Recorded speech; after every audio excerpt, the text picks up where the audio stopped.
Hello, my name is Aaron Barnes. I'm standing here in front of you guys and gals tonight because of IBS, which is irritable bowel syndrome. They diagnosed me when I was stationed in Korea, basically about 7 or 8 months after entering the military. They put me on pills. Fast forward to 2 summers ago. I had a flare-up while I was at work. I said I've had it. And I read an article that basically said that if I juiced once a day, that it would probably help me out. This isn't the one I had at the time. I had to upgrade, but I had a juicer already. It was sitting at my house on the counter, like most people that I meet now. It's on the counter, it's in the cupboard somewhere, still in the box. So the shameful thing about it is, the only thing I was using the juicer for was apple teenies and screwdrivers. And it wasn't that often, it was just every now and again. So pulled the juicer out, dusted it off, and started juicing every day. After about a week, I got a little bit lethargic, but I felt good for the most part. I got a little bit lethargic, didn't know why, I thought I was just tired from work. Well, I continued to read about juicing, and come to find out I was actually detoxing at the time. So it all started to make sense to me. Hair was growing a little bit faster. No hair here, it was in my ears. Just so you know, seriously. So the hair in my ears was growing like crazy, my nails were growing like crazy. I was sleeping much better than I had been. Things at work that normally irritated me didn't irritate me quite as much. So I think I'm on to something here. Still juicing every day. My daughter, my younger daughter, she was 11 then, 13 now.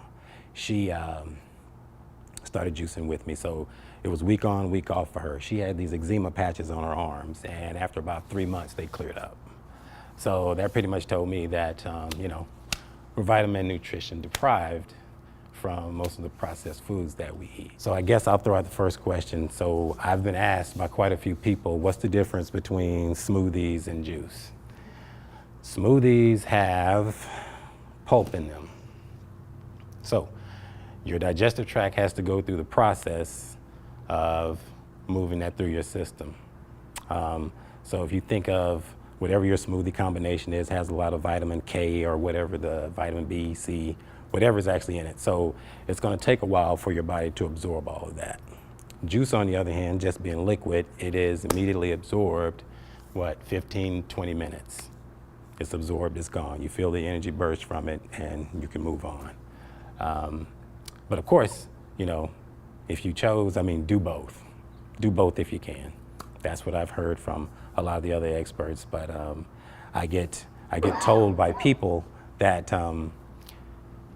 hey, well, you know, they've seen the commercial, the Vitamix or whatever it is, and they'll say, well, you know, you have to get that pulp. And my question to them is always, before that machine came along, how did you get your pulp? And they ate it. So, and that's what I continue to do. So I don't advise anybody to cut certain things out, other than the sugars and the bad stuff. I'm not telling anybody not to eat their pulp, so please do. I know people who have these and they swear by them, they never touch one of these. What you'll hear a lot of, so there's a third way of getting juice out of your produce, and that's, you'll hear cold press. So cold press is basically, so they have this like a scrater. So it's for apples, carrots, the hard stuff. It scrapes it up, chops it into smaller pieces, and then it's put in this piece of equipment, put in a bag, and then it's pressed. So the juice comes straight out pressed. That, of course, is the most optimum way. Next would be your friend right here. This rotates at about 70 RPMs, much slower, as you'll see here shortly. Pressing, masticating, then centrifugal. So the thing is, I haven't seen anything where they place the numbers to where it says like, you know, cold pressing, you really get 100% of the enzymes and all the vitamins, and then this right here is say 85% and this is 70. So there's no real numbers out, but I can tell you, even between the two of these, when I combine them and I bottle it, I still get 3 days. So whatever the nutritional value is, it still will basically hold for about 3 days. The only thing I really promote with juicing, if you want to do a cleanse and feel like you need to do one, like I said, that's fine. But my thing is, what helped me out was doing it once a day. Just like you have a lot of people who they took a smoothie and they substituted that for breakfast or lunch. Same thing.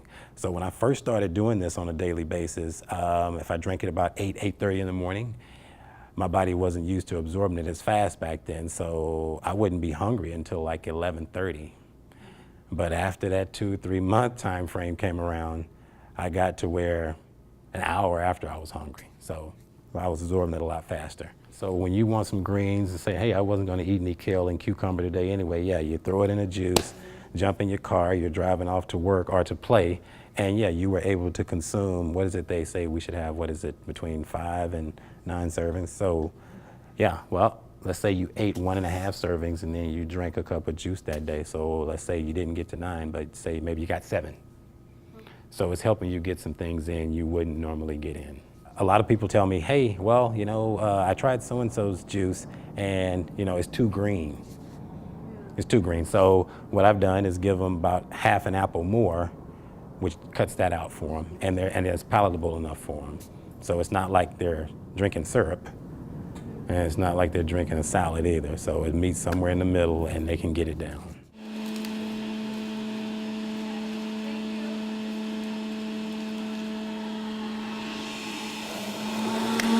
So see, when you hear people say that this won't do greens, it doesn't do too bad of a job. Like even when they mention carrots, you know, you wouldn't eat 10 carrots, but you can drink them easily within that same day or same sitting.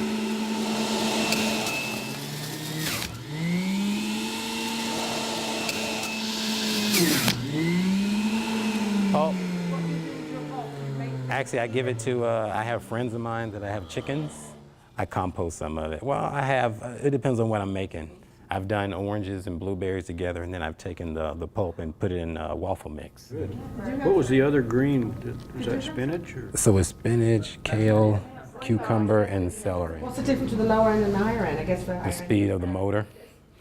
That's why before I bought the other one, I did some reading, and because I've heard mixed stories about like the Jack LaLanne. So I've heard some people say horror stories where all this pulp is in their juice, and then other people say it worked just fine.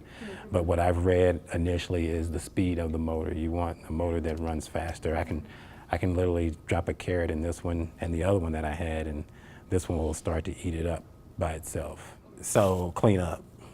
Pop here. This comes up and out. So I rake this out into the bag. You set this down and we pop this screen back out, and basically all you have to do is rinse these other parts. You pop this screen back out. So this right here is literally take you about 30 seconds to clean it. From the use of it, especially inside of this canister where the juice is splashed up against there, you'll start to get like a brown stain in there. Any of this stuff starts to stain on your juicer, the plastic, OxyClean.